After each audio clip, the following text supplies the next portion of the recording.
আসসালামু আলাইকুম। দক্ষিণ কোরিয়াতে মসজিদ নির্মাণ করলেন ইউটিউবার দাউদ কিম। ইসলামের কাজ আল্লাহ রাব্বুল আলামিন কাকে দিয়ে করাবেন সেটা একমাত্র তিনিই ভালো জানেন। তিনি এ বিষয়ে খুব ভালো জানেন। এই কারণে কাকে দিয়ে কখন কীভাবে করতে হবে সেগুলোই করিয়ে থাকেন।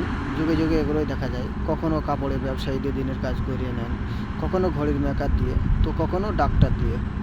এভাবে যুগে যুগে আল্লাহ রাব্বুল আলামিন ইসলামের কাজ করিয়ে নিয়েছেন নানানভাবে। আর এখন একজন ইউটিউবার যিনি নিত্যদিনের নাচ গান নাটক নভেল এগুলো করে বেড়াতো, এখন তিনি কি করছেন, মসজিদ নির্মাণ করছেন যাতে মানুষে নামাজ পড়তে পারে।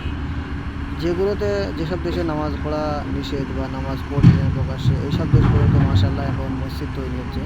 ইউটিউবার যারা আছেন তারা মুসলিম যারা, দাউদ কিমের অতীতের কথা আমি জানি না, অবশ্য তিনি মুসলিম ছিল কি ছিল না, তো বর্তমানে মাশাআল্লাহ ভালো কাজ করেছেন, একটা মসজিদ নির্মাণ